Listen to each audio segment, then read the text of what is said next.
இனி அடுத்தபடியாக ஒரு ஆன்மீக உபன்யாசம் சீதா கல்யாணம் என்ற தலைப்பினிலே ஸ்ரீமான் டாக்டர் கோபால் கிருஷ்ண ஐயர் அவர்களுடைய ஒரு சிறப்பு உபன்யாசம் இங்கே நடைபெற இருக்கின்றது. தயவுசெய்து எல்லாரும் அங்கே இருக்கிறவாள் கொஞ்சம் அமைதியாக இருக்கணும் ப்ளீஸ். அடுத்த நிகழ்ச்சி ஆரம்பம் ப்ளீஸ், எல்லோரும் கொஞ்சம் அமைதியாக இருக்கணும்.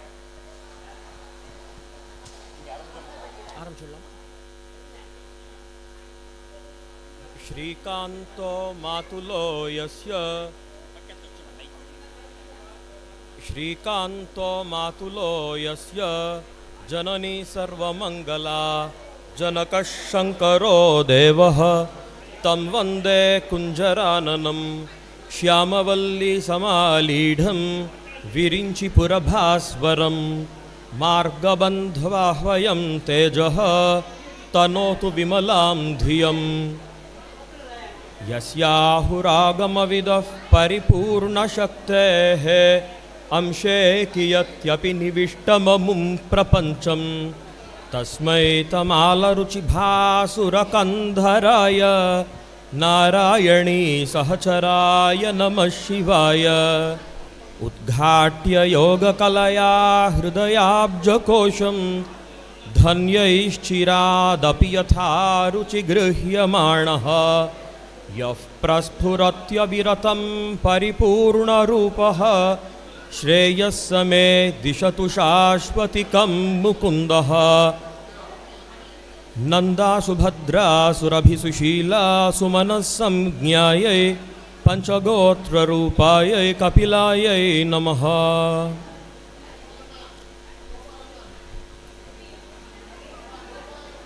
हरिशरणं కొంచెం సైలెన్స్ ప్లీజ్.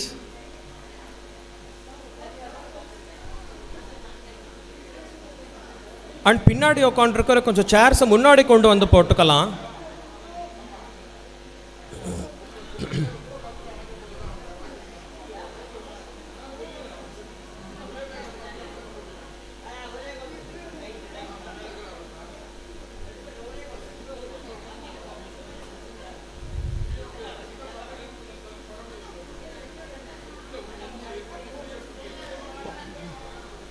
மாமா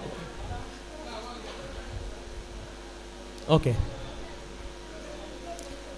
இந்த சீதா கல்யாண மகோத்சவத்தை அப்பன்னைக்கு வால்மீகி ராமாயணத்திலிருந்து சீதா கல்யாணத்தை பற்றி உபன்யாசம் பண்ணணும் அப்படிங்கிறது நியமனம்.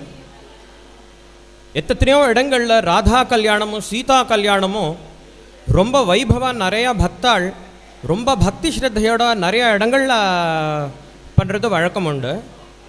இன்றைக்கி இந்த சீதா கல்யாணத்தில் பார்ட்டிசிபேட் பண்ணிட்டு ஒரு உபன்யாசம் வால்மீகி ராமாயணத்தில் எப்படி பகவான் வால்மீகி சீதா கல்யாணத்தை வர்ணனம் பண்ணியிருக்கார் அப்படிங்கிறத பற்றி இன்றைக்கி சொல்ல போகிறேன். ஒரு முக்கியமான ஒரு அம்சம் இதில் என்ன அப்படின்னாக்கா, இப்போ எதுக்கு சீதா கல்யாணத்தப்போ எதுக்கு வால்மீகி ராமாயணம்?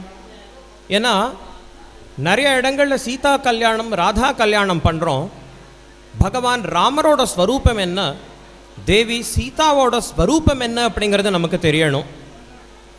அதை தெரிஞ்சாக்கத்தான் நம்மளோட பக்தியும் ஸ்ரத்தையும் அவள் மேலே இன்னும் மேலே மேலே நல்லா வளரும்.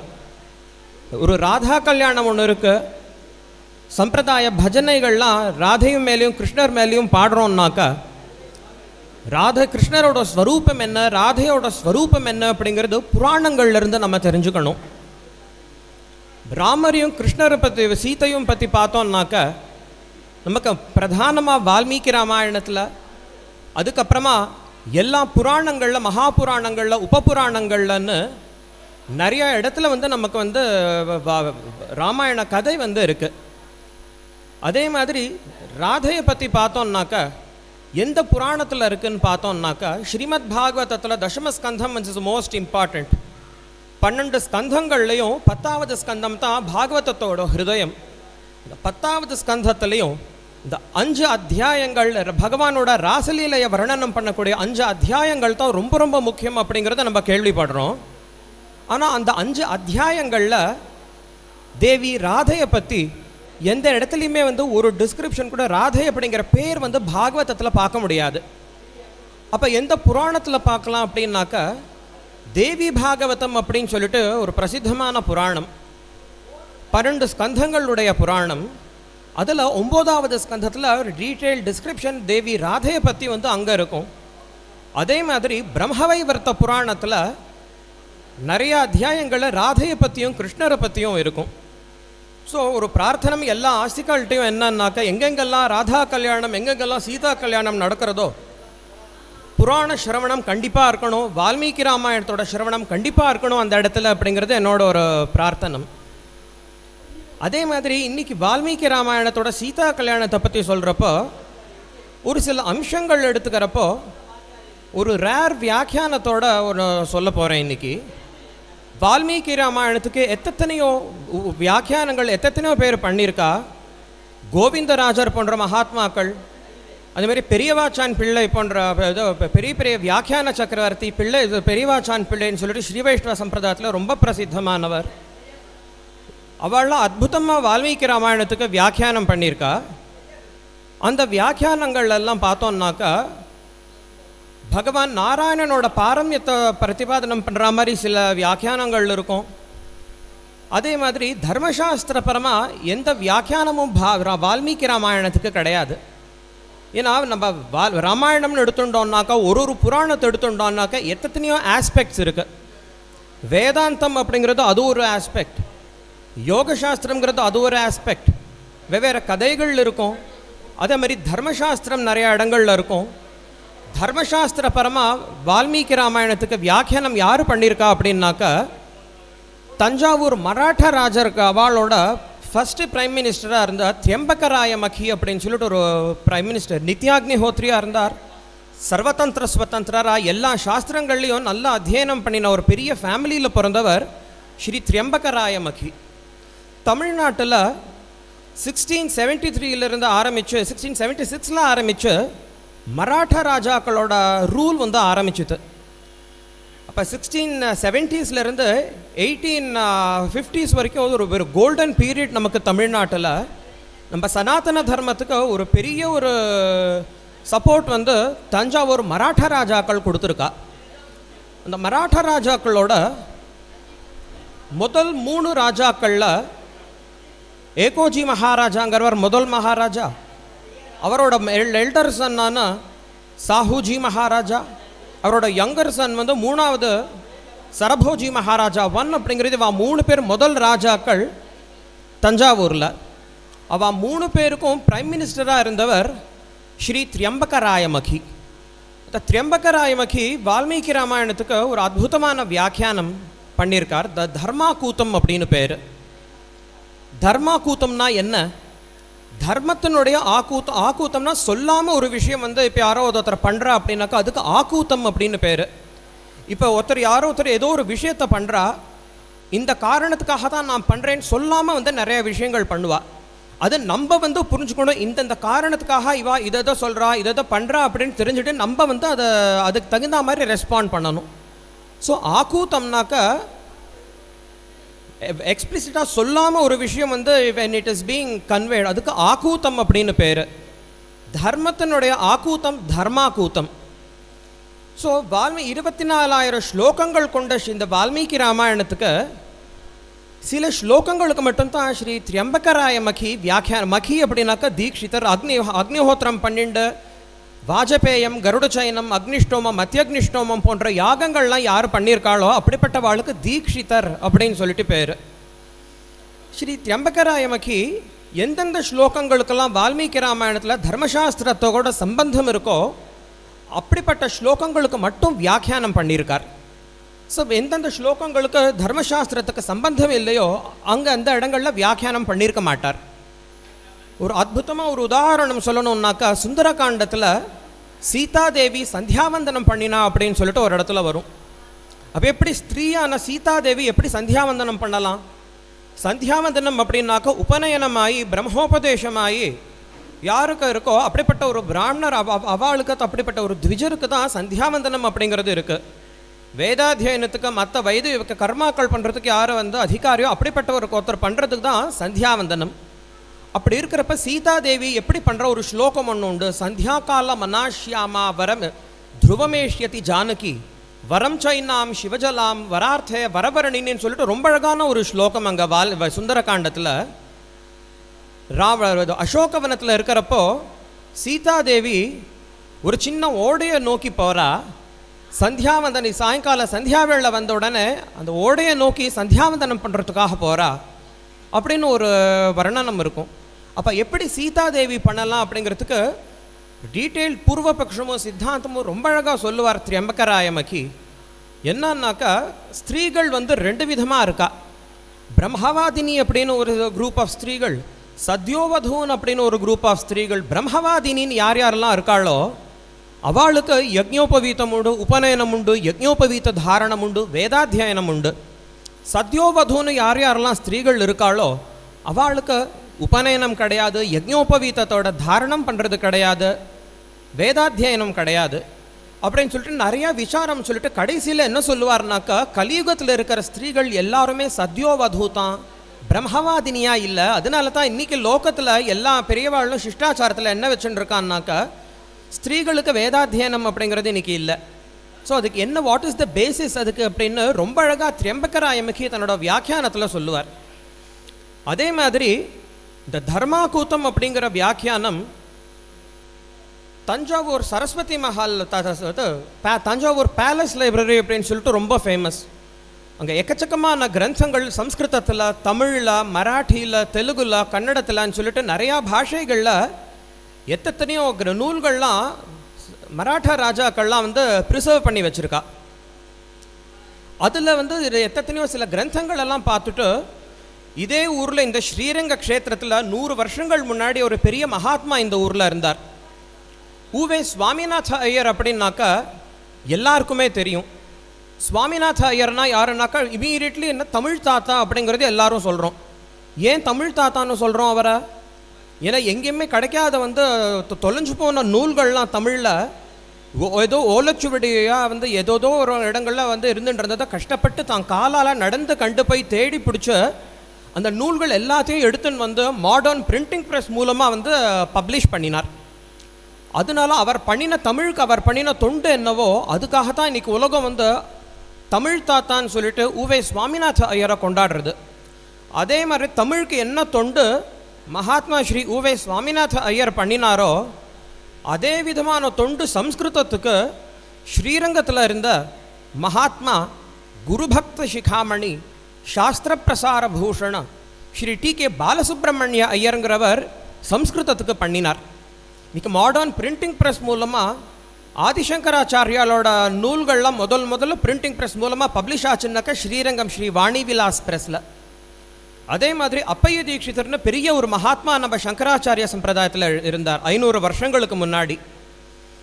ஆதிசங்கர பகவத்பாதர் எப்படியோ அதே மாதிரி அப்பைய தீட்சிதர். அவரோட நூல்கள்லாம் முதல்ல மாடர்ன் பிரிண்டிங் ப்ரெஸ் மூலமாக வந்ததுன்னாக்கா இதே நம்ம வாழ்ந்துட்டு இருக்கிற இந்த ஸ்ரீரங்க க்ஷேத்திரத்தில் 100 வருஷங்கள் முன்னாடி அப்பைய தீட்சிதர் நூல்கள்லாம் வந்தது. சதாசிவ பிரம்மேந்திராலோட நூல்கள் பார்த்தோன்னா முதல்ல மாடர்ன் பிரிண்டிங் ப்ரெஸ் மூலமாக வந்ததுன்னா ஸ்ரீரங்கம் ஸ்ரீ வாணி விலாஸ் ப்ரெஸ். அதே மாதிரி பாலாமடையை சேர்ந்த மகாகவி ஸ்ரீ நீலகண்ட தீட்சிதர் அவரோட நூல்கள்லாம் முதல்ல வந்ததுன்னா இப்போ மாடர்ன் பிரிண்டிங் ப்ரெஸ் மூலம் ஸ்ரீரங்கம் ஸ்ரீ வாணி விலாஸ் ப்ரெஸ். அதே மாதிரி நிறையா புக்ஸ் வாணி விலாஸ் ப்ரெஸ்ஸில் போட்ட புக்ஸ் எல்லாம் சம்ஸ்கிருதத்தில் நூல்கள்லாம் பார்த்தோன்னாக்கா அவர் காலத்துக்கு டி.கே.வி. ஐயர் காலத்துக்கு முன்னாடி யாரும் பப்ளிஷ் பண்ணலை. நிறையா புக்ஸ் அவர் காலத்துக்கு அப்புறம் இன்றைக்கும் பப்ளிஷ் ஆகாமல் இருக்குது. So one of the best examples அப்படின்னாக்கா இப்போ நான் சொல்லக்கூடிய தர்மாகூத்தம் அப்படிங்கிற வியாக்கியானம் ஸ்ரீ திரியம்பகராயமகி பண்ணினது. அந்த திரியம்பகராயமகி பண்ணின வியாக்கியானத்துக்கு அப்படி ஒரு வைசிஷ்டியம் இருக்குது.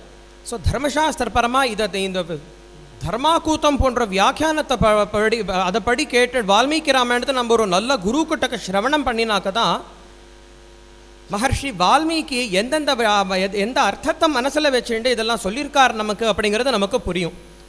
அப்படிப்பட்ட ஒரு பரம உபகாரம் நம்ம ஒரு பரம அனுகிரகம் ஸ்ரீ திரியம்பகராயமகி நமக்கு 300 வருஷங்களுக்கு முன்னாடி பண்ணியிருக்கார். அதை பப்ளிஷ் பண்ணி ஸ்ரீ டி.கே. பாலசுப்ரமணிய ஐயர் 100 வருஷங்களுக்கு முன்னாடி நமக்கு பண்ணியிருக்கார். அதில் இந்த வால்மீகி ராமாயணத்தோட பாலகாண்டத்தில் சீதா கல்யாணத்தோட வர்ணனம் சில சர்க்கங்களில் கடைசி சர்க்கங்களில் வரும். அதோட இந்த கடைசி சர்க்கங்களில் சில அத்தியாயங்கள் சில ஸ்லோகங்கள் முக்கியமான ஸ்லோகங்கள் சொல்கிறேன் நான்.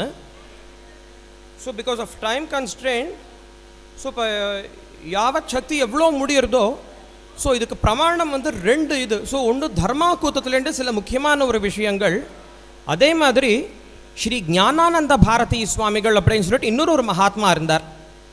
அவர் வந்து தமிழ்லேயும் பெரிய சம்ஸ்கிருத வித்வான். அவர் he was closely associated with Vani Vilas press of Srirangam. சம்ஸ்கிருதத்தில், தமிழில், இங்கிலீஷில்னு எக்கச்சக்கமான வேதாந்த கிரந்தங்கள் அவர் பண்ணியிருக்கார். யோக வாசிஷ்டத்தோட டிரான்ஸ்லேஷன் தமிழ்லேயும் இங்கிலீஷ்லேயும் பண்ணியிருக்கார். சம்ஸ்கிருதத்தில் நல்ல நல்ல அற்புதமான வேதாந்த கிரந்தங்கள்.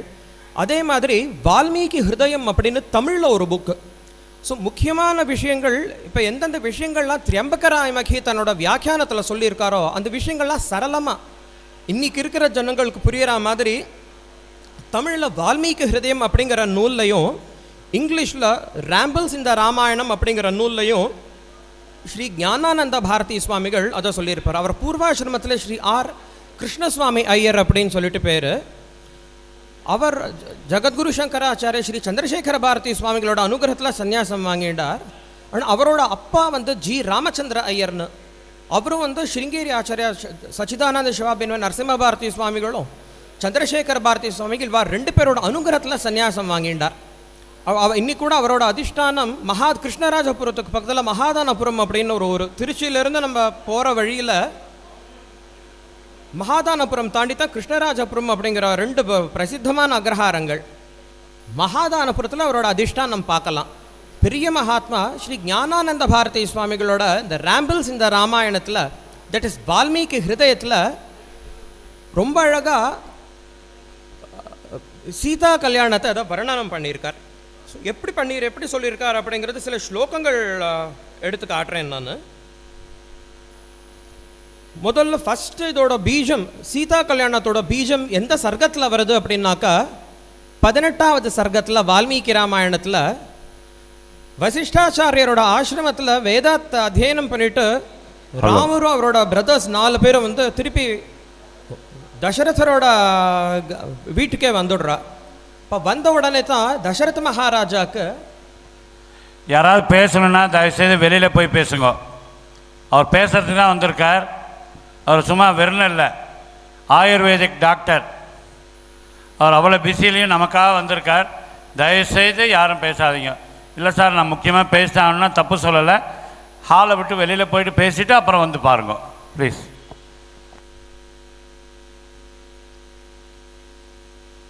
ஸோ இந்த சீதா கல்யாணத்தோட பீஜம் முதல்ல எங்கே ஆரம்பிக்கிறதுனாக்கா, வசிஷ்டாச்சாரியரோட ஆசிரமத்திலேருந்து இவன் 4 பேரும் வந்தாச்சு.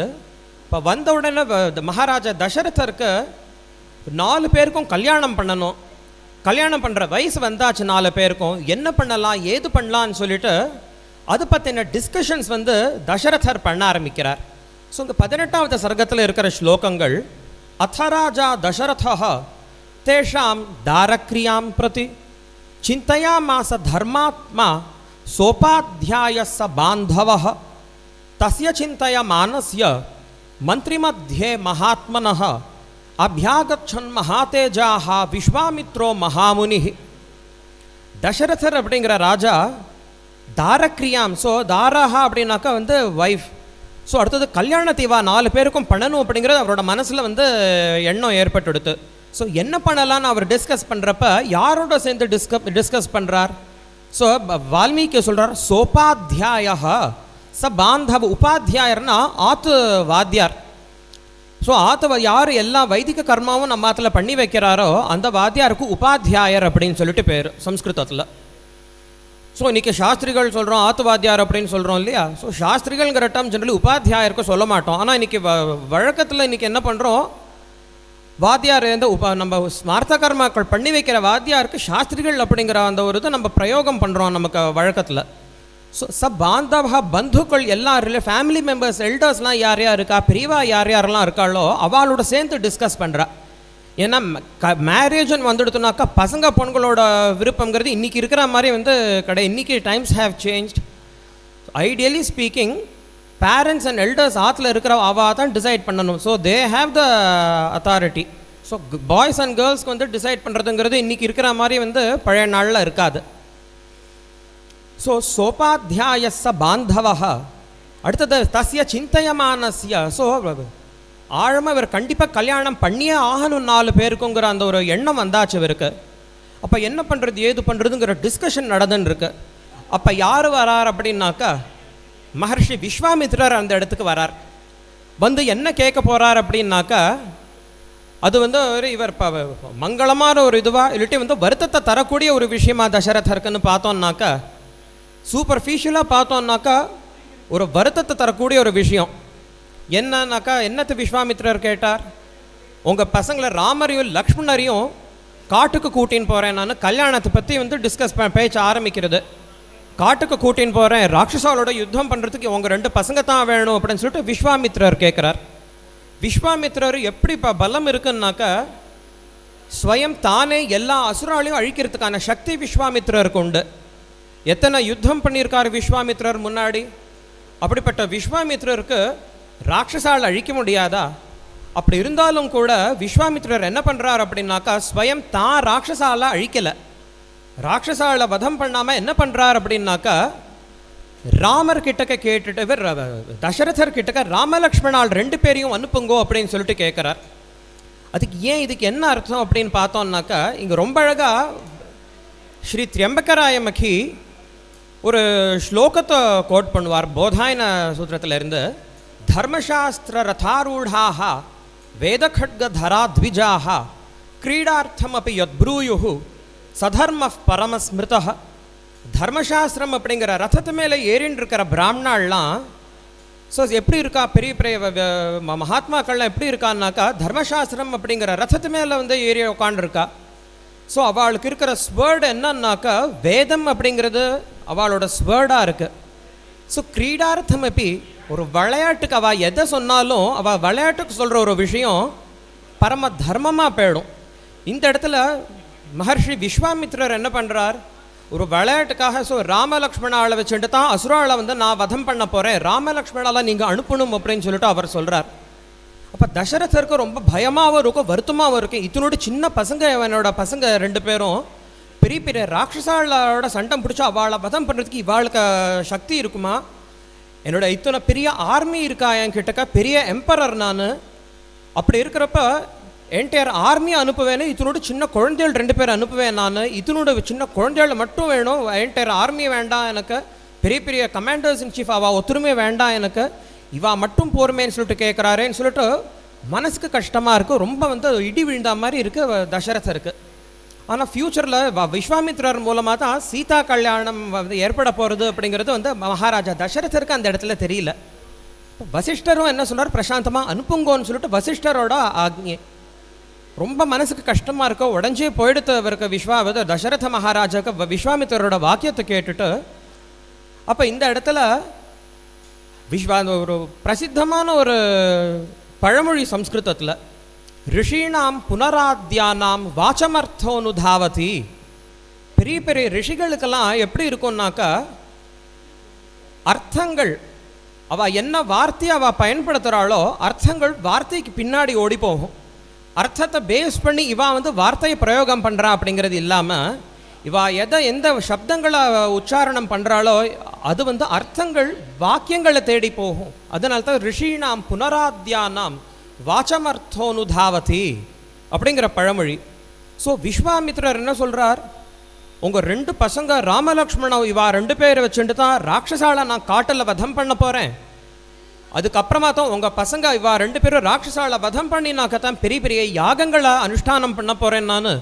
அதனால நீங்கள் அனுப்புங்கன்னு சொன்னது அது ஒரு மங்களமான ஒரு விஸ்வாமித்ரர் வந்தது ஒரு பரம மங்களமான ஒரு விஷயம் என்டையர் தசரத மகாராஜாவோட வம்சத்துக்கு. அடுத்தது என்ன சொல்கிறார் விஸ்வாமித்ரர், என்ன சொல்கிறார் அப்படின்னாக்கா, ஸ்ரேயஷ்சாஸ்மை பிரதாஸ்யாமி பகுரூபம் ந சம்சயः. என்னோட காட்டுக்கு உங்கள் 2 பசங்களையும் அனுப்பிச்சேன்னாக்கா ரொம்ப பெரிய ஸ்ரேயஸை வா 2 பேருக்கும் நான் தருவேன். இப்போ எந்த விதமான ஸ்ரேயஸ் அவர் சொல்கிறார் அப்படின்னு நம்ம எல்லா சர்க்கங்களையும் பார்த்தோம்னாக்க, முதல்ல என்ன பண்ணிடுற, வெவ்வேறு ராட்சசால வதம் பண்ணுறதுங்கிறது, தாட்டகாதி ராட்சசால வதம் பண்ணுறதுங்கிறது இவா 2 பேரும் பண்ணின லீலைகள். அப்போ பகவான் மனுஸ்மிருதியில் பகவான் மனுவோட வாக்கியத்தை ஸ்ரீ திரம்பகராய மகி மேற்கோள் காட்டுறார். என்னன்னாக்கா, பிராமணஸ்ய தபோஜானம் தபஹா க்ஷத்ரஸ்ய ரக்ஷணம். ஒரு பிராமணனுக்கு தபஸ் என்னன்னாக்கா, வேதத்தை அத்தியனம் பண்ணுறது, சாஸ்திரங்களை அத்தியனம் பண்ணுறது, ஸ்ரௌதகர் நித்தியம் அக்னிஹோத்திரம் வாஜபேயம் கருடச்சயனம் பண்ணுற யாகங்களெல்லாம் அனுஷ்டானம் பண்ணுறது தான் ஒரு பிராமணனுக்கு தபஸ். ஒரு க்ஷத்ரியனுக்கு என்ன தபஸ்னாக்கா, யுத்தத்தில் நிறைய நல்ல தார்மிகமான யுத்தங்களில் துஷ்டாள வதம் பண்ணிட்டு சிஷ்டாள சம்ரக்ஷணம் பண்ணுறதுங்கிறது க்ஷத்ரிய தர்மம். ஸோ இப்போ என்ன பண்ணுறார் அப்படின்னாக்கா, ராமருக்கும் லக்ஷ்மணாலோட க்ஷாத்திர தேஜஸ் இப்போ அதை எஸ்டாப்ளிஷ் பண்ணணுன்னாக்கா காட்டுக்கு கூட்டின்னு போய் தான் விஸ்வாமித்ரர் பண்ண முடியும். ஸோ அதனால தான் எந்த விதமான ஸ்ரேயஸை நான் அவர் தரப்போகிறேன் அப்படிங்கிறது அர்த்தம் அப்படின்னு நம்ம புரிஞ்சுக்கணும். அப்படின்னாக்கா, இவாளோட க்ஷாத்திர தேஜஸ் எப்படிப்பட்ட ஒரு பராக்கிரமம் இவா 2 பேருக்கும் இருக்குது. இவாளோட க்ஷாத்திர தேஜஸ் என்னன்னு இந்த உலகத்துக்கு தெரிவிக்கணும் அப்படின்னாக்கா, விஸ்வாமித்ரரோட இவா 2 பேரும் போனாக்க தான் இவா 2 பேரோட பராக்கிரமத்தை தெரியும். அதோட முடிஞ்சுடுத்தா, அதுக்கும் மேலே மிதிலாதிபதியான ஜனக மகாராஜாவோட அரண்மனையில் சிவனோட தனுஷை யாராலையும் உடைக்கிறதுக்கு எபிலிட்டி யார்கிட்டையும் கிடையாது. பகவான் ராமர்கிட்ட மட்டும்தான் இருக்குங்கிறது அதை நிரூபணம் பண்ணணும்னாக்கா, அதுக்கு காட்டுக்கு கூட்டின்னு போய் அதை ஒரு வியாஜமாக வச்சுட்டு மிதிலேஸ்வரர்கிட்ட கூட்டின்னு போய் அங்கே அவரோட அரண்மனையில் இருக்கிற தனுஷை உடைச்சு அவரோட பொண்களோட இவரோட புத்திரர்களுக்கு விவாகம் ஏற்படுத்தி வைக்கணும் அப்படிங்கிறது அவரோட ஒரு லீலை. ஸோ இதோட அனுகிரகம்னாக்கா மகர்ஷி விஸ்வாமித்ரர்.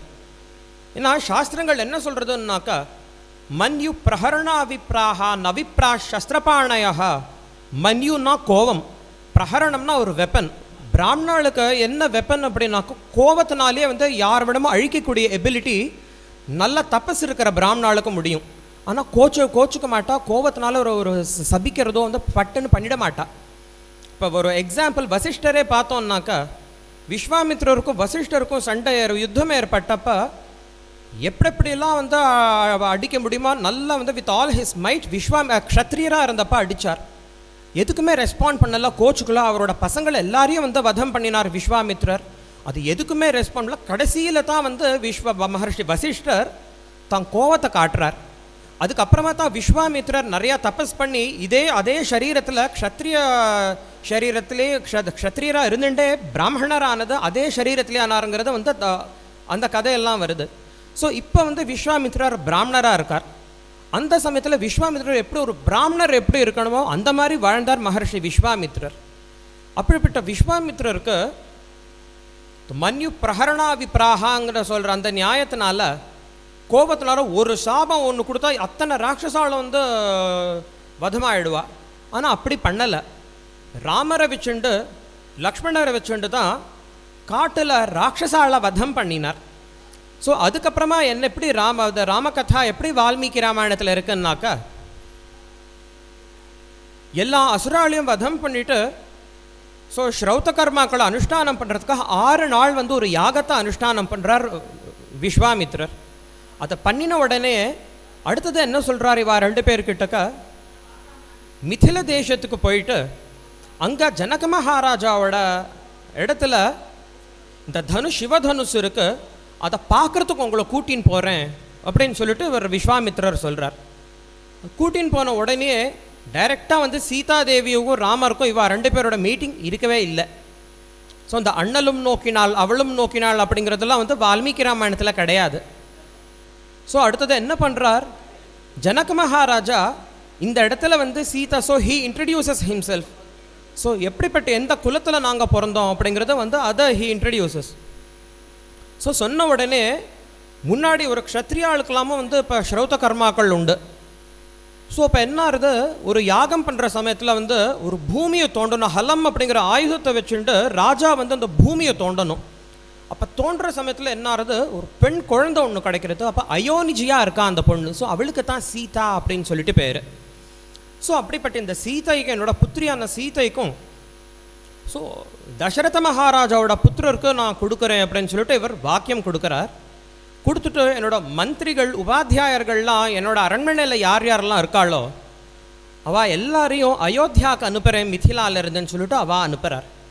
அனுப்பிச்சுட்டு தசரத மகாராஜாவுக்கு முதல்ல ஃபஸ்ட்டு கேட்ட உடனே எந்த சந்தோஷம் இருக்குன்னா, உயிரோட எங்கள் குழந்தைகள் 2 பேரும் இருக்கா, எந்த ஒரு சின்ன ஒரு ஹார்ம் கூட அவளுக்கு இல்லை அப்படிங்கிறது ஃபஸ்ட்டு ஹாப்பினஸ் வந்து அதுதான். இதனோட சின்ன குழந்தையால 2 பேரையும் கூட்டின்னு போயிருக்காரு விஸ்வாமித்ரர். என்ன ஆகுமோ ஏதாகுமோ தெரியலையே. ஸோ ஃபஸ்ட்டு வந்து இவாளோட சேஃப்டி இருக்குன்னு தெரிஞ்சுவிட்டோம்னா ரொம்ப சந்தோஷம் தசரதருக்கு. அடுத்தது 2வது சந்தோஷம் என்ன அப்படின்னாக்கா, தனுர்பங்கத்தை ஏற்பண்ணிருக்கார். சிவதனுஷை வந்து உடச்ச வந்து ஒரு இத்திரோண்ட குழந்தையாக இருந்துட்டே சிவதனுஷை உடச்சிருக்கார் அப்படிங்கிறது 2வது ஒரு சந்தோஷம் மகாராஜா தசரதருக்கு. அடுத்தது 3வது சந்தோஷம் என்னன்னாக்கா, அத்தியுன்னத குலமான சந்திரவம்சத்தை சேர்ந்த குஷத்வஜரோட புத்திரர் அவரோட புத்திரியோட இவரோட 4 புத்திரர்களுக்கு விவாகம் ஏற்பட போகிறது அப்படிங்கிறது ரொம்ப சந்தோஷம். இன்னும் இவாள்லாம் சூரிய வம்சத்தை சேர்ந்தவா தசரத மகாராஜா ராமர்லாம். சந்திரவம்சத்தை சேர்ந்தவா இவரெல்லாம் ஜனக மகாராஜா. ஸோ இப்போ இன்றைக்கி வால்மீகி ராமாயணத்தில் முதல் சர்க்கத்தில் பார்க்குறோம் இல்லையா, இந்த ராஜவம்சான் பகுகுணான் ஸ்தாபயிஷ்யதி ராகவஹா சாதுர்வரண்யம் அப்படின்னு சொல்லிட்டு வந்து நிறைய நாரதர் சொல்கிறார் வால்மீகி பகவான் கிட்டக்க, ராமர் உலகத்தில் நிறையா ராஜவம்சங்களை ஸ்தாபனம் பண்ண போகிறார்.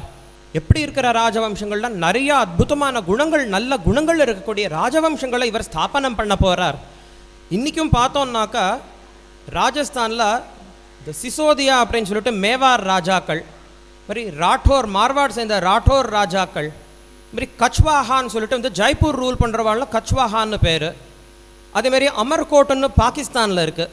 ஸோ அங்கே இருக்கிற இந்த எல்லா பிரின்ஸ்லி ஸ்டேட்ஸில் பார்த்தோம்னாக்கா இவா எல்லாரும் சூரிய வம்சத்தை சேர்ந்த ராஜாக்கள். இவா எல்லாருமே டைரெக்டாக ராமரோட டிசெண்டன்ஸ். இன்றைக்கி ராஜஸ்தானில், பாகிஸ்தானில், ஸோ இன்றைக்கி ஹிந்து ராஜ்புட்ஸ் இன்றைக்கும் பாகிஸ்தானில் இருக்கா. சந்திரவம்சத்தை சேர்ந்தவா அப்படின்னாக்கா டைரக்டாக கிருஷ்ணரோட டிசெண்டன்ட் அப்படின்னாக்கா கரௌலி அப்படின்னு ஒரு ராஜ்கரானா ராயல் ஃபேமிலி. கரௌலி ஃபேமிலி பார்த்தோம்னாக்கா டைரெக்டாக கிருஷ்ணரோட வம்சத்திலேருந்து வந்தவா. கிருஷ்ணரோட புத்திரர் பிரத்யும்னனோட புத்திரன் அனிருத்தனோட புத்திரன் வஜ்ரநாபன். அண்ட் வஜ்ரநாபன் அவளோட டைரக்ட் டிசெண்டன்ட் தான் இன்றைக்கி வந்து கரௌலி அப்படிங்கிற ஒரு ராயல் ஸ்டேட் இன்றைக்கி வந்து ராஜஸ்தானில் இருக்குது.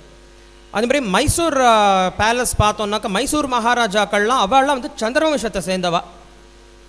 ஸோ இப்போ அவள் இன்றைக்கும் வந்து இப்போ இருக்கிற மைசூர் ராஜாவோட மகாராணி பார்த்தோன்னா திரிஷிகா குமாரி சிங் அப்படின்னா அவள் வந்து ராஜஸ்தானில் ஒரு சூரியவம்சம் சேர்ந்த ஃபேமிலியிலேருந்து அவள் பொண்ணு எடுத்துன்னு இருக்கா. ஸோ இன்றைக்கி வால்மீகி ராமாயணத்தில் எந்த சந்திரவம்ச சூரியவம்சத்துக்கும் நடுப்புற அவள் 2 கோத்திரக்காராளுக்குள்ள விவாகம் நடந்ததோ இன்றைக்கும் even today in India we can see. So அதேமாதிரி வந்து இப்போ ராஜ்பூட்ஸ் மேரிங் அக்ராஸ் த பார்டர்ஸ்னு 10 வருஷம் முன்னாடி நியூஸ்லலாம் வந்தது.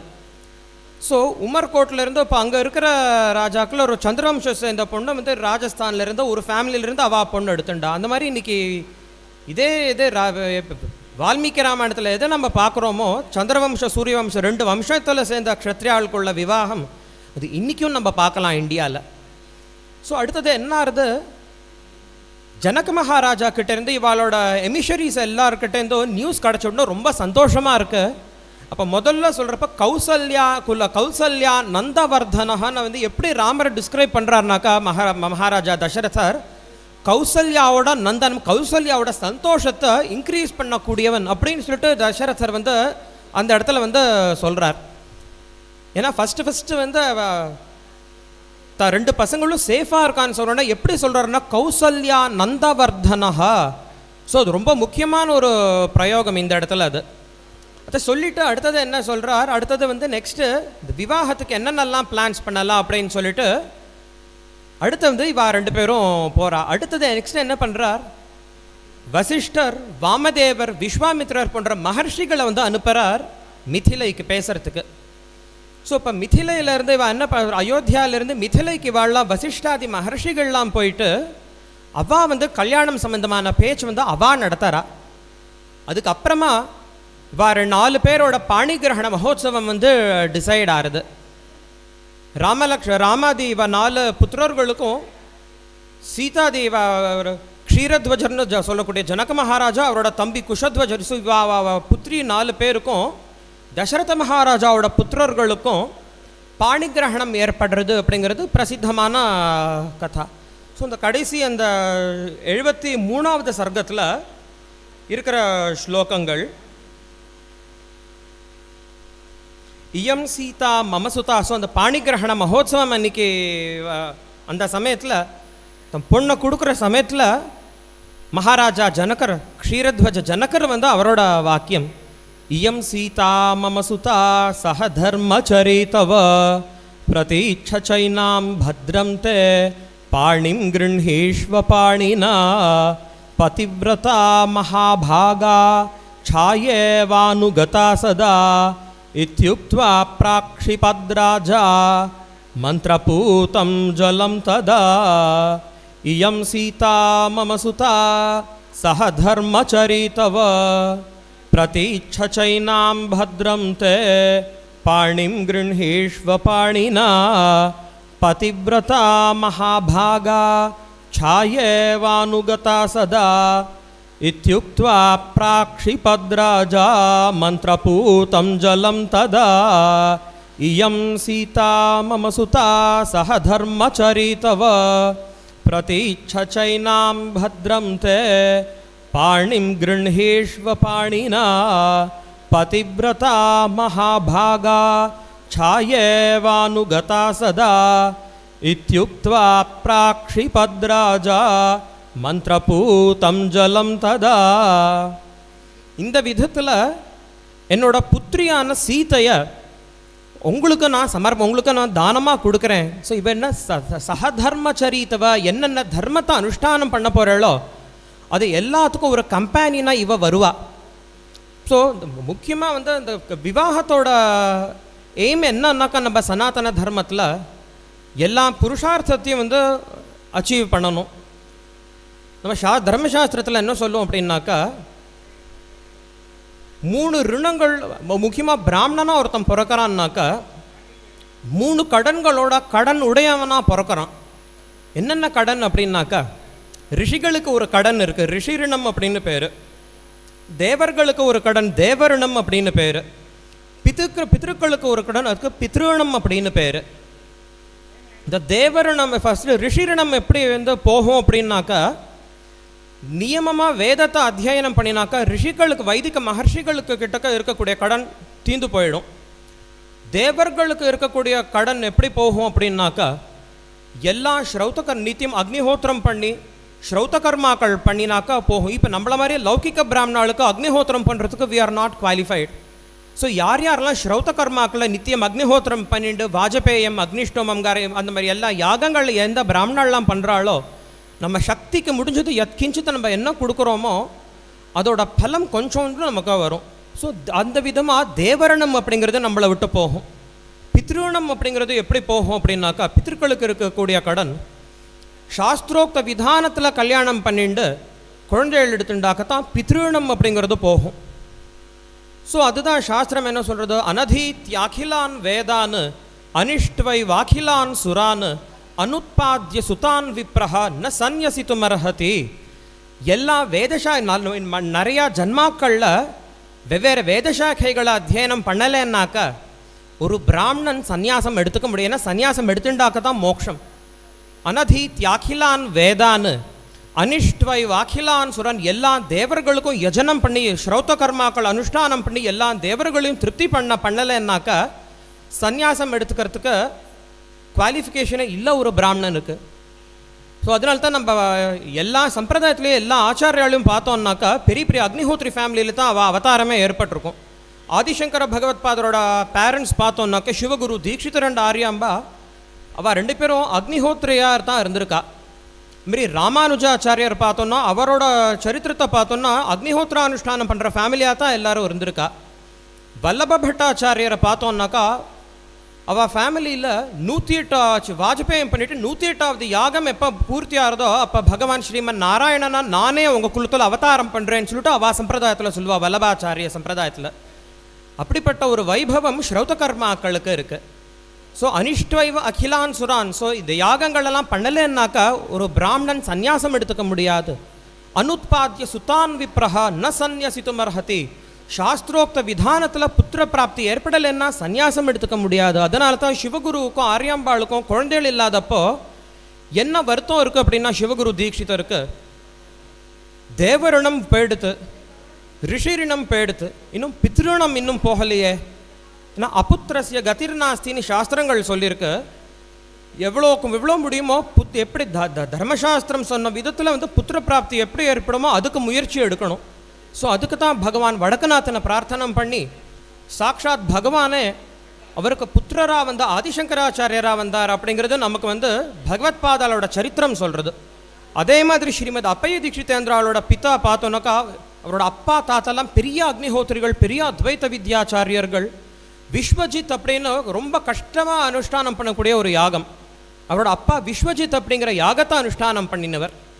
அந்த விஸ்வஜித் யாகம் பண்ணணுன்னாக்கா நிறையா யாகங்கள் பண்ணியிருக்கணும், ரொம்ப பெரிய பணக்காராக இருக்கணும், எக்கச்சக்கமான செலவு இருக்கும். ஆனால் அந்த யாகத்தை பண்ணியாச்சுன்னாக்கா நித்தியம் அக்னிஹோத்திரம் பண்ணவே வேண்டாம். அதே மாதிரி எந்த ஒரு பிராமணர் விஸ்வஜித்துங்கிற யாகத்தை பண்ணினாரோ லைஃப் லாங் பாவர்ட்டி இருக்கணும். ஒரு சின்னதாக ஒரு 1 ரூபி கூட அடுத்த நாள் ராத்திரிக்கு சேர்த்து வச்சு ஒரு சின்ன சேவிங்ஸ் இருக்கக்கூடாது. பரம ஏழையாக கடைசி வரைக்கும் வாழணும். அப்படி கஷ்டமான யாகத்தை அனுஷ்டானம் பண்ணினவர் அப்பைய தீட்சிதரோட பிதா ஸ்ரீ ரங்கராஜாத்ரி. அவரோட அப்பா பார்த்தோன்னாக்கா பக்ஷஸ்தலாச்சாரியர்னு பேர். சர்வத்தோமுகம் மகாபிரதம்னு பெரிய யாகத்தை அனுஷ்டானம் பண்ணிடுவார். அப்படிப்பட்டவருமே ரங்கராஜ தீட்சிதருக்கு 46 வயசு இருந்தும் குழந்தைகள் இல்லை. அப்போ அவருக்கும் இதே மாதிரி வருத்தப்பட்டு பகவான் சிதம்பரம் நடராஜர்கிட்ட பிரார்த்தனை பண்ணுறார். தேவரிணம் போயிடுத்து, ரிஷிரிணம் போயிடுத்து, பித்ருணம் இன்னும் போகலையே அப்படின்னு. அப்போ பகவான் நடராஜர் என்ன பண்ணுறார், தில்லை தீட்சிதரோட ரூபத்தில் வரார். ஒரு ஸ்வரண பாத்திரம் முழுக்க ஒரு ஜம்பூ பழத்தோட ஸ்வரசத்தை எடுத்துட்டு ரங்கராஜ தீட்சிதர் கிட்டக்க சொல்கிறார், இதோ பத்னி கிட்டக்க கொடு, என்னோட பிரசாதமாக அவள் இதை சாப்பிட்டான்னாக்கா என்னோட அம்சாவதாரமாக ஒரு பையனும் அதுக்கப்புறமா இன்னொரு பையனும் ஒரு பொண்ணும் உனக்கு பொறுப்பான்னு சொல்லிட்டு கொடுக்குறார். இந்த ஸ்வரண பாத்திரத்தை வாங்கின்ற உடனே அந்த தில்லை பிராமணர் மறைஞ்சு போயிடுறார். அப்போ தான் ரங்கராஜ தீட்சிதருக்கு தெரியுது இது வெறும் சாதாரண தில்லை தீட்சிதர் இல்லை, சாக்ஷாத் நடராஜரே வந்திருக்கார் அப்படின்னு. அப்புறமா என்ன பண்ணுறார், தன்னோட ஆற்றுக்கு போயிட்டு ஒய்ஃப் கிட்டக்க அந்த ஸ்வரண பாத்திரம் ஃபுல்லாக அந்த ஜம்பூ பழத்தோட ஸ்வரசத்தை கொடுக்குறார். கொடுத்துட்டு அவள் குடிச்ச உடனே 10 மாதம் கழித்து சாக்ஷாத் நடராஜரோட அம்சாவதாரமாக ஒரு புத்திரர் பிறக்கிறார். அவர் தான் அத்வைத வித்யாச்சாரியர் ஸ்ரீமத் அப்பைய தீட்சிதேந்திராள். அதே மாதிரி ஸ்ரீமத் அப்பைய தீட்சிதேந்திராள் எந்த பகவான் நடராஜரோட அனுகிரகத்தினால வந்தாரோ கடைசியில் 72வது வயசில் அதே பகவான் நடராஜரோட மூர்த்தியிலே ஐக்கியமாயிடுறார். 1 ஸ்லோகம் சொல்கிறார். சொன்ன உடனே ரொம்ப உடம்பு முடியாமல் பல்லக்கில் தூக்கின்னு வர அவரை. ரொம்ப உடம்பு ஹெல்த் ரொம்ப மோசமாக இருக்குது. அப்போ எப்படியோ தெரியல பகவானோட கர்ப்பகிரகத்துக்கு கிட்டக்க போய் நின்றுட்டு சொல்கிறார். சொன்ன வர 1 ஸ்லோகம் முடித்த உடனே ஒரு பெரிய ஒளி பகவான் நடராஜரோட விக்கிரகத்திலிருந்து அவர் அப்சார்ப் பண்ணின்றது உள்ள. ஸோ 2வது ஸ்லோகத்தில் இன்னொரு ஹாஃப் சொல்கிறதுக்கு அவர் இல்லவே இல்லை. எப்படி நந்தனார் நடராஜரோட ஐக்கியமாயிட்டு சாய்ஜீவ முக்தி அடைஞ்சாரோ அதே மாதிரி ஸ்ரீமத் அப்பைய தீட்சிதேந்திரால் நடராஜரோட ஐக்கியமாய் சாய்ஜீவ முக்தி அடைஞ்சார் அப்படிங்கிறது சரித்திரம். ஸோ அப்படிப்பட்ட பெரிய பெரிய மகாத்மாக்கள் ஸ்ரீ ரங்கராஜ தீட்சிதர் போன்றவாளும் எவ்வளோ யாகங்கள் பண்ணினாலும் பித்ருணம் போகணுன்னாக்கா தர்மசாஸ்திர விதானத்தில் ஒரு புத்திர பிராப்தி வரணும் அப்படிங்கிறத ஆசைப்பட்டு இது பண்ணினா. அப்படி பண்ணினா தான் கடைசியில் சந்நியாசத்துக்கு ஒரு பிராமணனுக்கு எலிஜிபிலிட்டி வரும். ஸோ முக்கியமான ஐடியல்ஸ் ஆஃப் மேரேஜ் அப்படின்னாக்கா நம்ம சனாதன தர்மத்தில் இதுதான், புருஷார்த்தங்களை அச்சீவ் பண்ணணும். அதோட நம்ம லைஃப்பில் என்னென்ன மெட்டீரியலிஸ்டிக் சுகங்கள் என்னென்ன இருக்கோ அதையும் அனுபவம் பண்ணணும். ஸோ இப்போ இதுதான் முக்கியமாக இந்த சீதா கல்யாணத்தில் பகவான் ராமச்சந்திரரும் தேவி சீதாவோட அனுகிரகத்தோடையும் ஸோ இப்போ எல்லாருக்கும் மேலே மேலே ஸ்ரேயஸ் வரணும் அப்படிங்கிறத பிரார்த்தனை பண்ணிக்கிறேன். ஒரு இடத்துலையும் எங்கெங்கெல்லாம் சீதா கல்யாணம் இருக்கோ கண்டிப்பாக அந்தந்த இடங்களில் வால்மீகி ராமாயணத்தோட ஸ்ரவணமும் இருக்கணும் அப்படிங்கிறத பிரார்த்தனை பண்ணுறேன். எங்கெங்கெல்லாம் ராதா கல்யாணம் நடக்கிறதோ அதாவது திவ்யநாம சங்கீர்த்தனத்தோடு சேர்ந்து பிரம்மவைவர்த்த புராணத்தோட ஸ்ரவணம், தேவி பாகவதத்தோட அந்த ரெலவெண்ட் போர்ஷனோட ஸ்ரவணமும் நிறையா இடங்களில் கிராண்டாக அது நடக்கணும் அப்படிங்கிறது பகவான் ஸ்ரீ ராதே கிருஷ்ணர்கிட்டையும் ஸ்ரீ சீதாராமர்கிட்டையும் பிரார்த்தனை பண்ணிக்கிறேன். ஹர நம பார்வதி பதயே ஹர ஹர மகாதேவ.